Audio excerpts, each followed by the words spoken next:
देखिए बच्चों, आज के क्लास में हम लोग क्या पढ़ेंगे? शब्द विचार। ऐसे हम लोग पहले, इससे पहले वाला क्लास में भी हम लोग पढ़ चुके हैं। शब्द विचार हम लोग का प्रकार जो है 4 तरह से बांटा गया।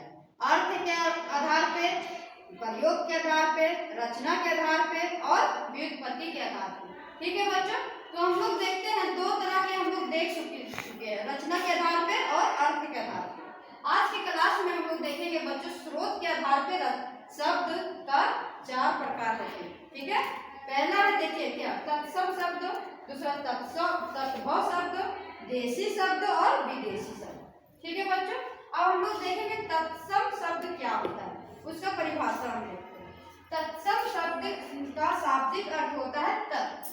ठीक है, उसके सब समान अर्थात उस संस्कृत भाषा के समान होता है। ठीक है, अतः तत्सम शब्द संस्कृत के हैं। तत्सम शब्द कहाँ से आया? संस्कृत से आया।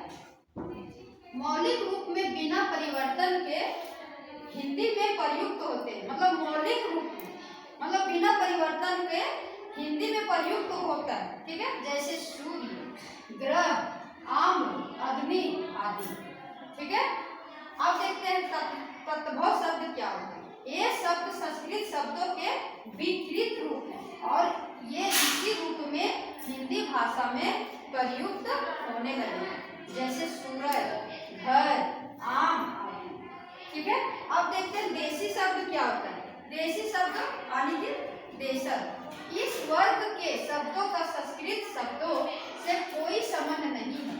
ये जो देशी शब्द है ना, ये संस्कृत से कोई मतलब संबंध नहीं है। लेकिन ये जो तत्सम और तत्भव था, ये संस्कृत से संबंध, लेकिन देशी शब्द में कोई संस्कृत से शब्द संबंध नहीं है। ये शब्द भारत की भिन्न भिन्न प्रांतीयों भाषाओं से अथवा आदिम निवासियों की भाषाओं में से हिंदी में आए हैं। जैसे देशी शब्दों का ना हर एक अलग अलग देश में जो देश भारत के भिन्न भिन्न प्रांतीय भाषाओं से अथवा आदिम निवासियों से की भाषाओं से हिंदी में आए हैं, जैसे पगड़ी, खिचड़ी, लोटा, अखाट आदि। ठीक है, अब विदेशी शब्द, ये वे शब्द है जो विदेशी भाषाओं से हिंदी में आ गए। विदेशी भाषाओं से हिंदी में, हिंदी लैंग्वेज को पकड़ लिए, हिंदी भाषा को पकड़ लिए, वैसे शब्दों को हम विदेशी शब्द कहते हैं। जैसे कार, बैग, औरत, कुल्ली, स्टेशन और स्कूल आदि। ठीक है, अब हम लोग देखेंगे प्रयोग के विचार से, यानी कि प्रयोग की दृष्टि से शब्द के 2 मुख्य भेद होते हैं, विकारी यानी विकारी और अविकारी। तो बच्चों हम विकारी का हम परिभाषा लिखवाए हैं।